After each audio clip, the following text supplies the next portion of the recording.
Si l'IA dérouille, parce qu'il y a une bulle de l'IA, et ça je ne vois pas l'avenir, je pense que Bitcoin va taper un plus bas, sans précédent, mais il va taper un plus bas avant que les gens se disent mais pourquoi il chute en fait? Ça n'a rien à voir avec l'IA. Donc ça c'est une opportunité. Tu sais que l'euro ou le dollar, ils en impriment à tout bout de champ et du coup naturellement tu crées une dévalorisation sur le temps long. Naturellement, si c'est pas Bitcoin qui prend de la valeur, c'est les monnaies qui vont perdre de la valeur. Donc tu sais que Bitcoin va se valoriser. La question c'est quand? On vit un paradoxe incroyable sur les crypto-monnaies. Le Bitcoin a franchi fin 2024 les 100 000 $, les ETF crypto ont explosé, des États accumulent du Bitcoin, jamais les cryptos n'ont autant pesé, notamment avec Trump, et pourtant, l'engouement semble retomber, éclipsé par l'IA, la course folle de Nvidia, l'entrée potentielle en bourse d'OpenAI, une méga IPO en perspective, et le Bitcoin sur les 12 derniers mois n'a d'ailleurs rien rapporté. Donc les cryptos seraient-elles passées de révolution potentielle à simple ligne de diversification en portefeuille, ou sommes-nous à la veille de nouveaux cycles haussiers? Pour en parler aujourd'hui, je suis avec Owen Simonin, alias Asher, qu'on ne présente même plus, la star. Salut Owen. Salut, comment tu vas? Très bien. Eh bien écoute, comment toi tu perçois le monde des cryptos aujourd'hui? Est-ce que on n'a pas déjà réalisé les plus gros flux? À quoi tu t'attends en 2026? Je pense pas qu'on a réalisé les plus gros flux. On sort peut-être des périodes les plus explosives, c'est vrai, parce que c'était un moment où c'était très binaire. Gros succès, grosse hype, on n'en entend plus parler. Il y a plein de choses qui sont vraies dans ce que tu as dit. Il y a un paradoxe un petit peu de mais attends, c'est régulé, c'est cadré aux États-Unis, Wall Street entre, Bitcoin explose. Pourquoi les plus petits coins n'ont pas suivi? Pourquoi ça semble être passé de mode? Potentiellement à cause de l'IA. Qu'est-ce qui se passe? Et ça pose beaucoup de questions et c'est vrai que c'est plus un effet de mode comme ça l'a été. J'ai l'impression qu'on a passé les phases d'adoption massive par intérêt en mode ça y est, il faut tout de suite miser là-dessus. Par contre, on rentre dans une phase linéaire et croissante d'adoption où ça y est, c'est plus un bet, c'est plus un pari. Est-ce que les crypto-monnaies seront adoptées un jour? Est-ce que la blockchain sera utile un jour? Non. C'est certain que ce sera le cas, c'est certain que ce sera l'avenir, mais maintenant il faut que jeunesse se fasse et ça va être adopté petit à petit. Il y aura une adoption du coup plus linéaire, plus stable, qui va se faire sur le long terme. Donc pour moi, le gros des flux reste devant. 90% des gens sur cette planète n'ont pas encore de crypto. Et dans les 10% des gens qui en ont, il y a peut-être que 1% qui a déjà utilisé un protocole de finance décentralisé, qui a été dans l'autre monde que nous, on voit en tant qu'acteur purement crypto player, quoi. Et donc, je pense qu'il y a encore beaucoup de choses à faire. Mais oui, peut-être qu'on est sorti de la phase buzz qu'on a connue en 2017, 2021 et légèrement 2024 avec BlackRock qui arrive et qui dit Bitcoin, c'est mon avenir. D'ailleurs, le ETF de BlackRock qui a fait un record exceptionnel, 100 milliards en quelques mois, c'était ce cap des 100 milliards de collecte, c'était Vanguard qu'il avait et ils avaient collecté en 5 ans. Là, en quelques mois, c'était assez exceptionnel. Mais c'est vrai qu'il y a beaucoup de gens qui parlaient de crypto comme une révolution, quelque chose qui allait vraiment changer la vie des gens. Là, tu dis justement qu'il y a très peu de gens finalement qui ont mis vraiment les pieds et les doigts dans la DeFi. Est-ce que tu penses qu'un jour, on aura vraiment monsieur et madame tout le monde qui utilisera des protocoles crypto et qui utilisera la crypto au quotidien? Oui, mais quand ils ne s'en rendront plus compte. C'est-à-dire que le problème aujourd'hui, c'est la complexité. Ouais. C'est l'usage. C'est ça qui freine l'adoption. C'est la clé privée. C'est que pour pouvoir utiliser des cryptos et les gérer toi-même, tu dois d'abord avoir ton wallet. Du coup, tu dois être responsable. Du coup, c'est ta faute si tu fais un problème. Alors que pour l'instant, on a l'habitude d'avoir des intermédiaires. Puis tu dois apprendre un nouveau glossaire avec des mots qui semblent barbares quand tu les connais pas. Et ensuite, tu achètes du Bitcoin, mais il y a d'autres crypto-monnaies. Il y a d'autres crypto-monnaies, puis il y a d'autres réseaux. Et dans ces autres réseaux, passer d'un réseau à l'autre, il faut un bridge. Et t'es là, tu dis, mais attends, moi j'ai des actions Peugeot, Nvidia, comment ça je dois bridger Donc, il y a un truc qui, soit va mettre beaucoup trop de temps à arriver, d'où d'ailleurs l'intérêt et l'avantage. Il y a une opportunité aujourd'hui parce que c'est complexe. Si c'était déjà à la portée de tout le monde, il y aurait déjà plus d'opportunités. Et de l'autre côté, ça va s'effacer. C'est les entreprises qui vont apporter des solutions où, sans le savoir, tu crées ton compte, mais c'est plus un tout effet qu'on te propose, c'est directement une clé privée ou une signature. C'est le jour où ton passeport sera sur la blockchain et te permettra de faire une signature pour prouver ton identité. Je pense même que l'IA va à un moment obliger les gens à trouver des solutions d'authentification plus sécurisées, notamment à travers la blockchain, parce qu'on va se demander un jour, quand on verra passer un truc, est-ce que c'est une vraie vidéo ou est-ce que je suis en train de regarder un truc généré par IA? C'est en train d'arriver très rapidement, on le sait, on le voit sur les réseaux sociaux. Je suis certain que ça va aller dans ce sens-là, mais c'est vrai que le côté délirant du retail, c'était surtout ça en fait, en 2017 et 2021. C'était pas juste tout le monde s'intéresse aux cryptos. C'était le retail commence à en parler massivement. Comme tout le monde veut en entendre parler, les médias en parlent, du coup tout le monde en parle. Aujourd'hui, il y a eu des gros flux entrants sur la crypto, oui, mais c'est Wall Street et c'est couvert par des médias financiers. C'est plus Madame Michu et ça finit pas sur TF1. C'est la différence avec les précédents cycles et c'est peut-être également la différence avec ce sentiment de... C'est plus à la mode comme avant, en fait. Non, aujourd'hui, à la mode, c'est faire une vidéo et taper un prompt pour imprimer ce qu'on veut et se demander à quel point ça va changer notre monde et ça va également le transformer d'une autre façon, l'IA. On avait quand même en France plus d'investisseurs, enfin on a toujours plus d'investisseurs en crypto que d'investisseurs en actions individuelles ou en ETF. Et même, je trouve que les ETF, moi, un message que je porte souvent sur ma chaîne, commencent à devenir même parfois plus populaires que les cryptos. Il y a un phénomène un petit peu de pas de bulle qui éclate, tu vois, mais d'engouement qui s'estompe un petit peu. Comment tu vois l'investissement en crypto aujourd'hui? Pour quelqu'un, par exemple, qui n'a pas encore investi, est-ce qu'il doit voir ça, comme je disais au début, comme un actif finalement de diversification en fonds de portefeuille? Est-ce que ça doit être vu comme un actif de rendement? Parce qu'on peut faire du stacking, par exemple, sur des cryptos ou même avec des stablecoins, on peut générer des rendements, etc. C'est quoi les bonnes stratégies pour toi et comment on doit voir les cryptos aujourd'hui? Alors, déjà, ça dépend vraiment du profil de la personne. Je dirais, et je disqualifierais tout de suite l'actif à rendement. Parce que pour moi, il ne faut pas aller vers une crypto pour son rendement. Par contre, si on la détient, il faut regarder si on peut faire du rendement avec. C'est exactement comme une action et son dividende. Le dividende peut être l'une des raisons qui t'intéresse à un titre, mais tu dois t'intéresser à un titre qui peut prendre de la valeur. D'abord, tu regardes la qualité de l'entreprise. Ensuite, si tu as le titre, évidemment qu'il faut aller réclamer le dividende qui lui est dû, notamment la crypto-monnaie, quand tu peux la staker, etc. Donc, ne pas aller sur une crypto pour son rendement. Par contre, quand on a la crypto-monnaie et qu'on en est convaincu, faire tout ce qui est nécessaire pour faire travailler quantitativement son portefeuille. Le parallèle, c'est le même effectivement entre les actions dividendes et le stacking, c'est-à-dire que ou le rendement sur crypto en tout cas, puisque tu peux avoir des cryptos qui affichent du 10, 20, parfois 50% de rendement. Tout à fait. Si elles font moins de 50% dans le même temps, ça ne sert à rien. Si le projet derrière ne t'intéresse pas et tu ne vois pas un vrai potentiel de valeur, de plus-value, ça ne sert à rien. C'est ça que Et c'est le premier discours qu'on donne à nos clients sur Meria, parce que c'est ce qu'on fait, nous, du coup, générer du rendement sur des actifs pour travailler son portefeuille. Un client débutant, il peut vite aller sur l'actif avec le meilleur rendement. Un actif qui distribue, du coup, forcément un très gros rendement, mais qui perd beaucoup de valeur. Un très gros rendement, ça peut être une très grosse inflation. Une très grosse inflation, ça vient diminuer l'actif, donc la valeur de l'actif. Donc, c'est exactement ça. Maintenant, si tu choisis d'être positionné sur une crypto, autant profiter de l'inflation et du rendement qu'elle t'offre, évidemment. La ligne de diversification, et c'est peut-être aussi pour ça que c'est un peu moins excitant, les crypto-monnaies aujourd'hui, c'est que du coup, il y a les ETF. Du coup, il y a plein de gens qui rentrent dans les cryptos, mais qui ne sont pas rentrés dans les cryptos. Il y a plein de gens qui ont juste une exposition à Bitcoin. Ils n'en ont pas acheté. Ils n'en ont pas acheté, donc ils n'ont pas eu leur propre portefeuille. Ils n'ont pas eu leur portefeuille, donc ils n'ont pas été amenés à swapper ou à faire de la finance décentralisée, à comprendre tout ce qu'il y a derrière. Donc il y a énormément de gens qui rentrent dans les crypto-monnaies, mais sans enlever le rideau de comment ça marche derrière. Ah, mais je peux faire ça. Ah, mais je peux bridger. Ah, mais je peux aller dans ce monde dingue avec toutes les options. Et finalement, ça marche peut-être même mieux parce que les gens n'ont pas forcément envie d'être obligés de passer ce niveau de difficulté pour comprendre comment ça marche. Donc je te dirais, c'est une ligne de diversification, oui, c'est certain. Attention aux petites crypto-monnaies, mais la valeur de Bitcoin, où on pourrait parler de l'Ether, il y a vraiment des actifs qui ne ressemblent à rien, mais qui, même en ce moment, sont tellement corrélés à la tech américaine. Tu prends du Bitcoin pour avoir quelque chose de nouveau et tu as la même perf qu'NVIDIA, tu dis, bon, super, j'achète du NVIDIA. Oui, mais il y a un jour, il va y avoir un moment, et on en reparlera parce que cette vidéo sera en ligne à ce moment-là, où Bitcoin, il va faire, OK, moi, je me comporte plus du tout comme NVIDIA. Tout comme je me suis déjà comporté inversement au dollar, tout comme je me suis déjà comporté parallèle à l'or, ou à l'inverse, d'un coup, je suis une tech américaine. Parce que Bitcoin, il n'y a pas de case pour Bitcoin. Et à un moment, ça changera. Donc oui, une ligne de diversification, c'est certaine. Et pour une petite partie des gens qui veulent vraiment comprendre qu'est-ce qu'il y a derrière et quand est-ce que ça va arriver, ce changement, eh bien, c'est plus que ça, c'est une tech. C'est une nouvelle façon d'appréhender la finance et une partie de sa liberté financière et de ses actifs. Tu parles des autres cryptos. C'est vrai qu'aujourd'hui, il y a des millions de cryptos. C'est un truc de malade. Puisque de toute façon, tout le monde peut créer sa propre crypto-monnaie. Bon, évidemment, elle va pas prendre une grosse capitalisation. Mais tu me disais en off tout à l'heure, ta conviction qui s'est encore plus renforcée sur Bitcoin. Est-ce que tu peux nous expliquer?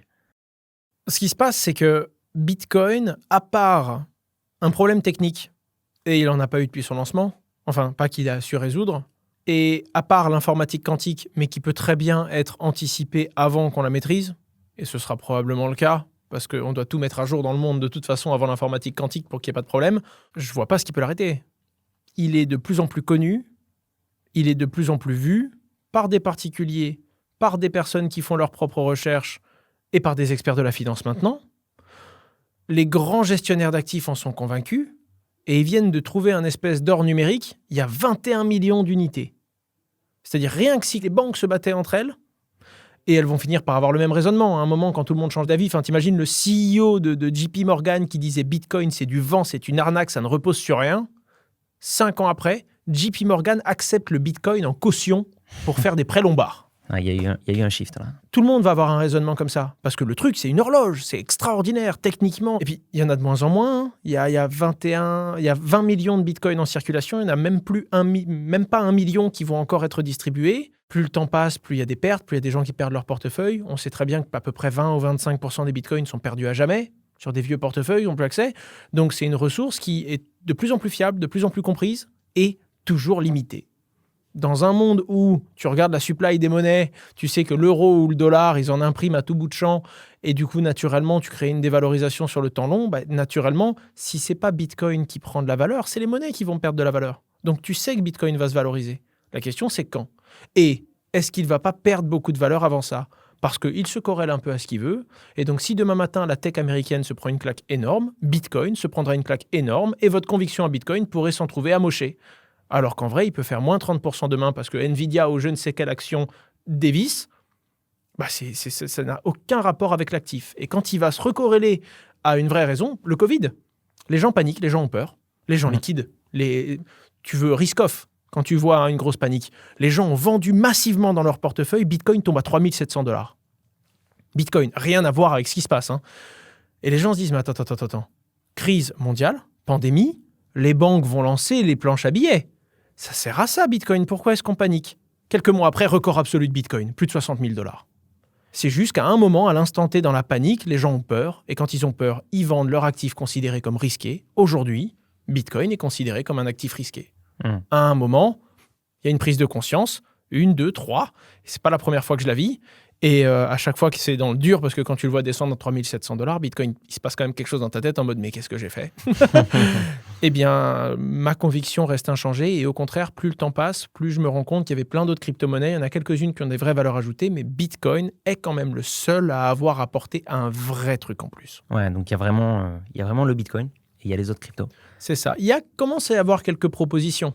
Si je te fais un parallèle avec l'or numérique sur Bitcoin, pourquoi parallèle ? Parce que or numérique, c'est un peu rapide comme parallèle, mais en gros, pour moi, c'est pas encore une valeur refuge, mais c'est déjà une réserve de valeur, de choses différentes. L'Ether, c'est quand même un réseau où pour faire de la finance décentralisée, pour tout ce que ça permet, pour la décentralisation de ce dernier, pour l'usage du proof of stake, enfin, tout plein de choses qui sont un petit peu barbares et c'est quand même une valeur et il y a une proposition qui est très intéressante et qui permet de faire des choses qu'on ne peut pas faire sur Bitcoin. Maintenant, est-ce que Solana prendra un jour sa position ? Est-ce que ce ne sera pas d'autres crypto-monnaies il y a pour moi des usages qui sont très intéressants dans la blockchain et qui un jour feront vraiment sens. Mais pour l'instant, c'est encore du test. Et donc, il faut qu'il y ait de la casse, il faut qu'il y ait des itérations jusqu'à ce qu'on se dise, OK, peut-être que dans 5 ans à cette table, je te dirais, bon, il y a Bitcoin et je te citerai 5 noms, tu vois. Mais il faut que ça se passe. Est-ce qu'il y a des cryptos aujourd'hui qui deviennent majeures alors qu'elles sont toutes récentes ? Parce que tu me parles de Solana, tu me parles d'Ether, tu me parles de Bitcoin, évidemment. Mais la plus récente qui casse tout. Qui casse tout ? Hyperliquid. Qui est en train de tout déchirer. À tel point que ça fait peur aux exchanges de crypto. C'est un échange totalement décentralisé où tu peux aller shorter ou long, faire des contrats perpetuals, donc des contrats à terme, et tu peux faire des effets de levier sur n'importe quelle crypto. Sans KYC, sans rien du tout. Tu connectes ton portefeuille, salut, bonjour, boum. Et puis après, comme il y a de plus en plus de RWA, donc les Real World Assets, des cryptos qui représentent un droit de propriété réel sur une action, par exemple, tu peux aller shorter du Google sur Hyperliquid. À l'autre bout de la planète, dans la savane, il suffit que tu aies Internet avec ton téléphone et tu peux shorter du Google en effet de levier x10. À tes risques et périls. Sur un algorithme totalement décentralisé, avec des frais qui sont ridicules. Le truc, il est arrivé, top 15 des crypto-monnaies. Ils ont distribué leur supply. La team n'a gardé qu'une toute petite partie des jetons et a distribué 33% de ces tokens à tous ses utilisateurs. Il y a des gens, ils ont pris des millions et des millions du jour au lendemain sur leur compte. Ça aussi, c'est des singeries qui arrivent qu'en crypto. Tu as utilisé un protocole, tu as fait 4 clics, tu te lèves un matin et il y a un montant qui change ta vie. Et surtout, ils ont dit, les 33% restants, on va les distribuer, mais à ceux qui nous utilisent dans le futur. Alors que le truc est valorisé plus de 10 milliards. Donc tout le monde va les utiliser, encore plus. Et c'est quoi la proposition de valeur? La proposition de valeur, c'est un environnement où tu peux aller parier à la hausse ou à la baisse d'une valeur quelconque de façon totalement décentralisée et avec les leviers que tu veux. Ok. Et c'est tellement plus rentable qu'il y a des gens qui préfèrent passer sur Hyperliquid que sur Binance ou que sur des échanges crypto. Donc, il y a des entités qui se régulent et qui essayent d'eux, et il y a des exchanges qui sont parmi les plus gros du monde, qui se font déjà manger des parts de marché par un algorithme décentralisé contrôlé par personne. Et dans ton benchmark de grande banque où tu dis, bon, je dois exécuter tel volume sur telle action, tu te retrouves à avoir un Hyperliquid, tu sais pas ce que c'est, tu n'as jamais vu ça, on te dit que c'est de la finance décentralisée, tu te rends compte que c'est 4 fois moins cher. Tu te dis, ouais, c'est sûrement pas sérieux. Et là, tu as quelqu'un qui dit, non, c'est très sérieux et ça marche, et on devrait vraiment passer par là-bas parce que c'est vraiment moins cher et ça marche mieux. Ah, à un moment, quand tu dois exécuter des milliards, tu te poses les bonnes questions, quoi. Et puis, si tu as une offre inconnue qui fonctionne mieux et qui, en plus, est décentralisée, ça, c'est encore le truc qui doit être travaillé, mais à un moment, tu vas pas chez X ou Y juste parce que c'est des copains. Tu vas là où c'est le moins cher. Et si tu as un outil qui sort du néant que personne connaît, qui est développé par 15 bonhommes à l'autre bout de la planète et qui marche mieux, tu iras là-bas. Maintenant, par rapport au Bitcoin et côté investissement, vraiment, est-ce que tu penses que le Bitcoin va autant rapporter qu'historiquement? Et surtout, est-ce que toi aussi, parce qu'on entend souvent le Bitcoin à 1 million, certains ont des convictions fortes par rapport à ça, est-ce que tu partages cette conviction? Alors, il ne va pas autant rapporter dans le sens où il est de moins en moins volatile, Bitcoin. Il y a de plus en plus de vélocité, il y a de plus en plus de volume, donc naturellement, il est de moins en moins volatile. Moi, j'ai connu Bitcoin, où je l'ai vu partir de $200 et taper les 20 000 en quelques mois. Je pense qu'on n'aura plus de fois 100 comme ça d'un moment à l'autre. Maintenant, est-ce que sur le temps long, il peut atteindre le $1 million? J'ai envie de répondre oui, c'est ma conviction personnelle. Est-ce que c'est parce que Bitcoin va se valoriser ou est-ce que c'est parce que le dollar va perdre de la valeur? Ça, je ne peux pas répondre. Mais Bitcoin vaudra $1 million, oui. Ce qui veut dire tellement de choses sans dire grand-chose d'ailleurs. La question, c'est quand. Beaucoup de gens s'amusent à dire à telle date ou tel mois l'année prochaine. Je suis incapable de faire ça et je ne le fais plus parce que j'ai vu les meilleurs se tromper à ce jeu-là. Du coup, j'évite d'insulter l'avenir. Mais plus j'avance, plus en pourcentage de mon portefeuille, Bitcoin est une position solide et j'essaye de faire travailler mes Bitcoins pour générer des intérêts que je positionne en Bitcoin. Tu arrives à avoir combien de pourcentage d'intérêt sur tes Bitcoins? Sans prendre trop de risques, j'arrive à en sortir à 3-6%. Le risque que tu prends, c'est que tu les mets sur d'autres blockchains, tu les sors de la blockchain Bitcoin, tu les wraps, et ensuite tu les mets dans des protocoles. Et moi, par exemple, je mets du wrapped Bitcoin avec du Coinbase Bitcoin. Le Coinbase Bitcoin est plutôt solide parce que c'est Coinbase derrière, donc tu sais que le PEG est très solide et qu'ils ont bien un Bitcoin par Coinbase Bitcoin. Et de l'autre côté, le wrapped Bitcoin, c'est la plus grosse unité de wrapped Bitcoin qui est connue, donc c'est assez solide aussi. Et je les mets les deux dans un protocole et je gagne des fees quand les gens passent de l'un à l'autre. C'est pas grand-chose, c'est pas très gourmand. Tu peux faire encore mieux. Ce que tu peux faire, c'est tu prends une position short sur Bitcoin. La plupart du temps, les crypto-monnaies, les gens sont longs dessus. Donc, tu sais, tu payes des founding fees quand tu as une position. Et comme il y a plus de gens qui parient à la hausse que de gens qui parient à la baisse, eh bien, tu vas tout le temps avoir des fees qui vont bouger en fonction de ta position. Et quand tu vois que les frais sont vraiment très positifs pour ceux qui sont à l'inverse, eh ben, j'achète du Bitcoin et je parie sur la baisse de Bitcoin. Et du coup, j'ai des frais parce que je fais partie des rares personnes qui parient à la baisse et qui rééquilibrent le marché. Et donc, j'ai une position qui est neutre, c'est comme du dollar, mais ça me permet d'aller générer des founding fees. Et là, tu vas sortir 6, 7, 8% en ayant, entre guillemets, une partie de ta position Bitcoin immobilisée. Ouais, c'est ça. Donc, tu n'as plus l'exposition au Bitcoin. Vu que non, là-dessus, tu ne l'as pas, mais tu vas générer ton fee. Selon toi, qu'est-ce qu'il faut savoir pour bien naviguer en crypto en 2026? Est-ce que je parle à quelqu'un qui connaît bien les crypto-monnaies, la blockchain et qu'il y en a plusieurs, ou est-ce que je parle à un débutant qui veut investir et qui se dit j'y vais ou j'y vais pas? Plutôt un profil débutant. Un profil débutant, c'est faut commencer par investir son temps et commencer par investir sur Bitcoin. S'il a envie de s'exposer un petit peu, qu'il regarde et qu'il ait des convictions sur l'actif et qu'il en mette raisonnablement dans son portefeuille, s'il a vraiment envie de comprendre ce truc qu'on ne peut pas expliquer à tout le monde parce qu'on s'adresse à des débutants, eh bien, qu'il achète un peu de Bitcoin sur une plateforme et qu'il le retire sur son portefeuille Bitcoin. Et qu'ensuite, il s'amuse à se dire, OK, sans passer par aucune entité, aucune banque, aucune institution, je change cette crypto contre une autre. Quand il aura fait ça, déjà, il va avoir en mode « Ah !» Puis après, il va sur Hyperliquid, s'il a vraiment envie de se donner des frissons, ou il va essayer autre chose, mais sans même que ce soit un conseil d'investir de l'argent. Achetez-en une petite poussière, 100 €, 200 €, et s'amuser à prendre cette poussière et la passer d'une chaîne à une autre, à modifier. Et là, Là, le problème, c'est qu'après, on a la fièvre du truc et qu'on se dit, OK, je vais prendre des beaucoup plus petites crypto-monnaies avec des très gros rendements et je tente le tout, quoi. L'an dernier, je t'avais invité sur cette chaîne. Je t'avais demandé à la fin ton secret d'investisseur et tu me disais bidouiller. Bidouiller, c'est la meilleure façon sur les d'apprendre. Sur les cryptos, c'est vrai, ce sera toujours. Tu as même des singeries qui sont arrivées. Enfin, quand je te parlais d'hyperliquide, moi, ça m'est arrivé d'edger une position. Je voulais récupérer une crypto, mais elle était en stacking. Donc, quand tu veux la récupérer, il y a 10 jours d'attente. Donc, je suis rentré sur une crypto, elle a fait un gros multiple, je peux pas la vendre. Il me faut 10 jours pour l'avoir. J'étais frustré. Donc, je commence à bidouiller en mode, est-ce qu'il y a une plateforme qui me permet de shorter cette crypto? Comme ça, je me hedge, quoi. Je me protège en attendant les 10 jours. Et là, on me dit, ouais, il y a un nouveau truc, mais c'est risqué. C'est nouveau, c'est Hyperliquid. Je vais sur Hyperliquid, je me hedge 10 jours, je récupère ma crypto, je coupe mon short, je récupère mon argent. Quelques mois après, je reçois une notif.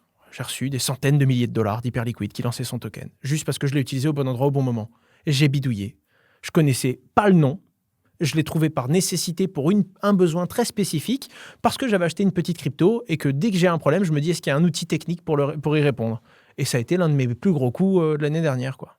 Je pense qu'on se rejoint, mais quelqu'un qui débute, évidemment, on n'est pas obligé d'aller aussi loin. Non, évidemment, tout de suite. Et d'ailleurs, moi, c'est ma recommandation sur cette chaîne d'éviter le trading, d'éviter... et surtout les effets de levier, ces trucs de... Évidemment. Des risques démesurés et également d'avoir une petite partie de son portefeuille en crypto parce que, comme tu le dis, c'est quand même très volatile. Pour quelqu'un qui veut juste investir à long terme sur les cryptos, est-ce que 100% Bitcoin, ça suffit? Et est-ce que la bonne stratégie, c'est, comme en bourse, moi, c'est ce que je partage en tout cas, investir tous les mois, très simplement, passivement? Je pense qu'investir tous les mois passivement, c'est la meilleure chose. Et pour un débutant, commencer sur Bitcoin et uniquement Bitcoin, c'est également une très bonne chose. En effet, si on veut des frissons, et généralement c'est ce qu'on veut quand on va dans les crypto-monnaies, non. Bitcoin ne donne plus assez de frissons, en tout cas si j'en crois la moyenne des abonnés de ma chaîne. On peut vite en prendre. Pourquoi la moyenne des abonnés? Ouais. Parce que, après, tu sais, t'as ce truc où quand tu parles que de Bitcoin, il y a des gens qui disent on manque de frissons, on manque de prise de risque. Et quand tu parles de plus petites crypto-monnaies, t'as des gens qui disent bon, là, c'est trop risqué, on se recentre. Il n'y a pas de magie. Mais en fait, le truc qui fait qu'il y a moins d'excitation et qu'on a l'impression que la tendance passe, c'est que Bitcoin était avant quelque chose d'un phénomène nouveau. Aujourd'hui, c'est une nouvelle classe d'actifs. Donc, elle commence à être traitée par des professionnels comme une nouvelle classe d'actifs, cadrée comme une nouvelle classe d'actifs, considérée comme vraiment quelque chose qui rentre dans des cases un peu plus traditionnelles et qui excite un peu moins les gens, comme de la finance un peu plus traditionnelle finalement. Alors qu'en vrai, si tu passes de l'autre côté et que tu commences à t'éloigner, tu vas te les trouver, les frissons. Mais non, je pense vraiment qu'on peut commencer uniquement sur Bitcoin et y rester longtemps, parce que c'est toujours ma plus grosse position alors que ça fait 10 ans que je suis dedans. Mais c'est intéressant très vite d'aller sur le top 10. Et de s'intéresser à ce qui compose le top 10. Et après, vous allez naturellement tomber dans le trou du lapin et vouloir en trouver beaucoup d'autres. Alors, récemment, il y a eu quelque chose d'un peu inédit. On a vu le groupe UDR à l'Assemblée, porté par Éric Ciotti, proposer une loi pour que l'État français détienne du Bitcoin, surtout, et les accumule et les garde, surtout. Et la proposition, c'était de détenir d'ici 7 à 8 ans 2% des Bitcoins. Donc 420 000 bitcoins, c'est quand même énorme. Autour de 30 à 40 milliards, bon, ça dépend du cours du bitcoin. Donc 30 à 40 milliards d'euros en bitcoin, en minant avec les surplus d'énergie, en ne vendant pas les bitcoins confisqués lors des saisies judiciaires et en infectant même une partie de la collecte du livret A. 25% de la collecte du livret A. C'est énorme. Est-ce que selon toi, l'État français, il y a déjà d'autres États d'ailleurs qui détiennent des cryptos, la Chine, les États-Unis d'ailleurs, qui ne vendent pas forcément lors des saisies judiciaires aussi. Est-ce que pour toi, l'État français devrait détenir du Bitcoin? Totalement. Évidemment. Ouais. Ça doit faire partie d'une réserve de valeur, un peu comme les États, les banques centrales qui détiennent de l'or.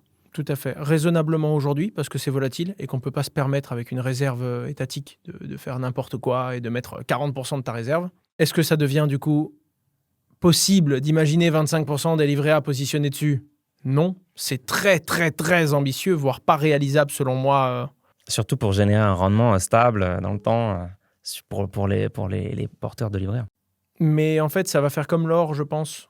Et le fait d'en avoir, même si tu n'as pas de rendement sur ton or, avec le temps, tu dis, bon, en fait, ok, le rendement, il est yield bearing, en fait. Tu vois, il est détenu dans ton actif directement, ton rendement. Le rendement, il va se faire naturellement plus le temps va passer. C'est ça, ta bouteille de vin. Ouais. Donc, avec le temps long. Mais totalement d'accord avec tous toi. les ans, on doit livrer. Et si le Bitcoin a fortement baissé, bon, c'est et surtout, si on se refuse à le vendre aussi. aussi. Donc non, je suis totalement d'accord. Ça doit pas être disproportionné, mais c'est pour moi une évidence, et je vais même me mouiller un petit peu plus. Un jour, il y en aura. Trop tard, évidemment, parce que c'est français, mais on en aura un jour. J'en suis persuadé. Donc aujourd'hui, quand il y a des saisies, l'État vend directement ses bitcoins. Je ne saurais pas te dire exactement comment ça se passe, pardon. Je ne serais même pas capable de te dire c'est quoi la règle, ou est-ce que c'est des process qui sont tellement longs que c'est pas encore vendu, parce que si c'est des process de 6 ans, tant mieux. La longueur de ces process jouera en leur faveur. Mais oui, en tout cas, les bitcoins n'ont pas de politique de conservation automatique. Comment tu vois les cryptos dans les 10 prochaines années? Est-ce que tu t'attends à des grosses évolutions, à des grosses révolutions aussi dans le monde des cryptoactifs? Ça, c'est dur de répondre. Je pense qu'il va y avoir d'autres crypto-monnaies qui auront des fondamentaux aussi béton que Bitcoin. Ce sera différent, donc pas aussi béton que Bitcoin, parce que ce ne sera pas la même proposition de valeur. Je pense qu'il y aura toujours Bitcoin en réserve absolue de valeur de cet écosystème. Je pense qu'il y aura 1 ou 2 réseaux qui seront efficaces pour l'utilisation. Là, je parle des gens qui utilisent la blockchain, qui s'échangent des crypto-monnaies, qui font des transactions. Tu vas avoir 1 ou 2 réseaux de référence.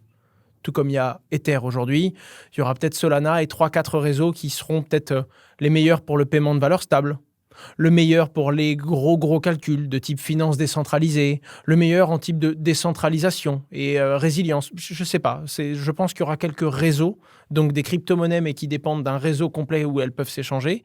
Et il y aura des cryptos qui sont très précises sur un domaine, comme je te prends l'exemple de BitTensor, qui essaye de faire un système pour l'intelligence artificielle décentralisée, ou pourquoi pas des DAO, qui seront des algorithmes qui pourront eux-mêmes choisir, pourquoi pas couplés avec de l'IA, dans quoi est-ce qu'elles investissent et comment est-ce qu'elles gèrent leur propre monnaie pour choisir certaines startups ou certaines entreprises qui lèvent et leur confier de la liquidité.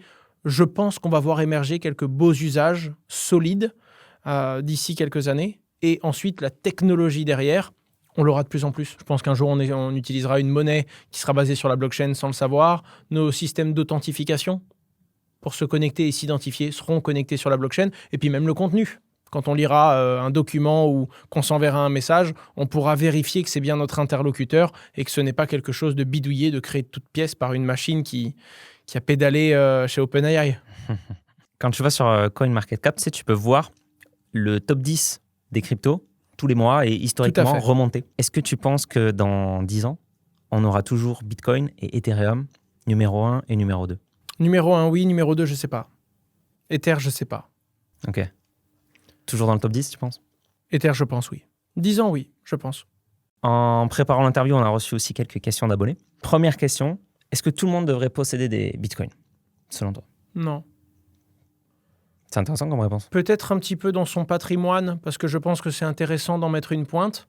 Mais à ce moment-là, je parle de l'actif et de son potentiel de valeur. Alors que pour moi, posséder des bitcoins, c'est acheter et détenir sur sa propre custodie en self-custodial du bitcoin. Mes grands-parents ne devraient pas en posséder comme ça. Ça va être un problème plus qu'autre chose pour eux. Mes parents non plus d'ailleurs.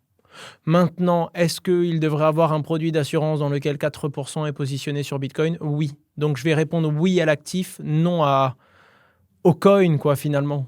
C'est pas fait pour tout le monde. Au début, je voulais que tout le monde ait de la crypto-monnaie. Je pense que c'est juste pas adapté à tout le monde et au profil des risques. Autre question, quelle est la meilleure manière, selon toi, de DCA en crypto lorsqu'on a un hard wallet?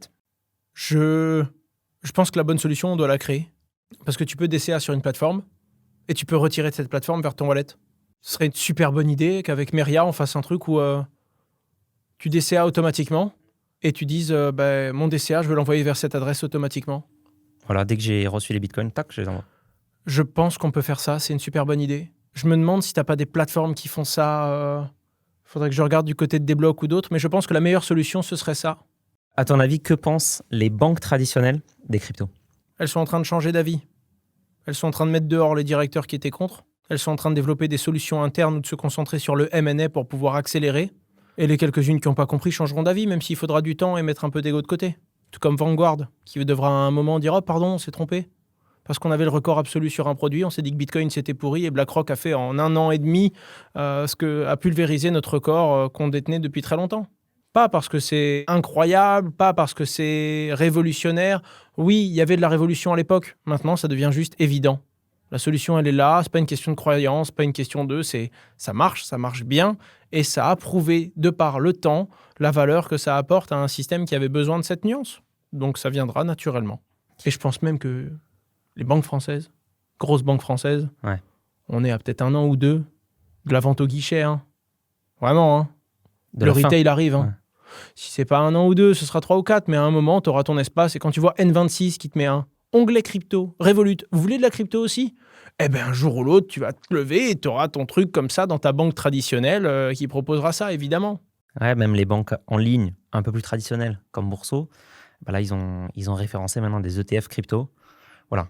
C'est leur manière à eux de se dire, OK, bon, c'est un ETF, on connaît bien. J'y vais, Voilà, c'est ça. J'y vais, mais moi, j'ai un département risque. Tu vois, c'est exactement ça. Exactement. Puis on a vu des banques aussi créer des stablecoins. Donc il y a un vrai shift aussi. Société Générale, qui était sur la blockchain depuis 2017. Odo, récemment. Il y en a eu tellement d'autres, en fait. Il y a eu tellement d'initiatives. Mais bon, il a créé un stablecoin et créé un stablecoin à l'échelle de ce que font les Américains. Ouais. Mais bon, ils sont aux États-Unis, il y a un cadre clair qui est favorable pour cette pratique-là, alors qu'en France, on te dit attention, si tu vas dans ce domaine-là, on te rattrape pas. Ouais, c'est sûr. C'est concurrence déloyale, là. Compliqué. Oui, ça l'a toujours été un peu sur certaines techs. Hein. C'est-à-dire que les autres arrivent, ils ont pignon sur rue, tu joues avec la même règle que les autres. Enfin, tu joues au même jeu que les autres, mais pas avec les mêmes règles. Et surtout, pas avec la même fiscalité, pas avec les mêmes aides, pas avec le même soutien. Et pour finir, tu te retrouves dans un domaine où quand eux vont commencer à cadrer, à toi, tu auras déjà eu les mains et les pieds liés pendant 5 ans, donc ils auront une avance qui ne se défait pas.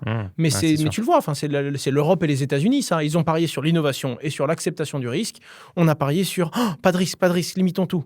C'est vrai, il y a eu moins de casse probablement chez nous que là-bas, sauf que la croissance qu'ils ont réussi à capter comble tellement la casse. On a raté tellement d'opportunités. Dans un monde qui bouge aussi vite, on ne peut pas juste essayer d'être conservateur à mort, tu peux pas. Pour finir, c'est la signature de ce podcast, donc secret d'investisseur. Je demande à tous mes invités leur secret. L'an dernier, tu nous avais dit du coup que c'était de bidouiller en crypto. Est-ce que tu gardes ce secret ou est-ce que tu as un meilleur conseil à donner aujourd'hui ? Alors, j'encouragerai encore plus ce secret parce que ça a payé très fortement cette année. C'est une de mes grosses lignes de revenus, c'est la bidouille et ces petites habitudes, même si tu l'as compris, assez poussées, donc ça ne concerne pas tout le monde. Là, je dirais maintenant, la tendance de ce que je regarde, je dirais les actions cotées en bourse d'entreprises qui ont des activités purement crypto et qui se retrouvent, comme les crypto-monnaies, injustement totalement dévalorisées. Okay. C'est-à-dire que là, on se retrouve sur un truc où, en gros, Bitcoin, c'est Trump. Ce qui se passe, les décisions du gouvernement, incertitude du shutdown, pas de chiffres, taux d'intérêt directeur, la tech s'effondre et les cryptos, c'est la tech en plus volatile, donc ça s'effondre encore plus. Bitcoin se retrouve à perdre 37% parce qu'on a des doutes là-haut. Si l'IA dérouille, parce qu'il y a une bulle de l'IA, et ça, je ne vois pas l'avenir, je pense que Bitcoin va taper un plus bas sans précédent, ou alors, sans précédent peut-être pas, parce qu'il vient de tout en bas quand même, mais il va taper un plus bas avant que les gens se disent « mais pourquoi il chute en fait ?» Ça n'a rien à voir avec l'IA. Donc ça, c'est une opportunité. S'il y a cette situation de guerre et que Michael Burry a raison sur son short, je pense qu'il faut regarder ça. Et sinon, il faut regarder les entreprises qui sont purement d'activité crypto, parce qu'elles ont eu un moment de gloire où elles valaient 3 fois ce qu'elles valaient réellement. Et aujourd'hui, elles sont en dessous de leur vraie valeur, selon moi, parce qu'elles sont injustement valorisées quand c'est la mode. Et aujourd'hui, elles sont injustement punies. Et donc, il faut jouer sur ces zones de surachat et de survente. Et c'est ce que j'essaye de faire en ce moment, à mes risques et périls et aux vôtres, évidemment. Ouais, c'est une stratégie un peu d'arbitrage, en fait. Totalement. Merci beaucoup, Owen. Un plaisir. Merci à toi pour l'invitation.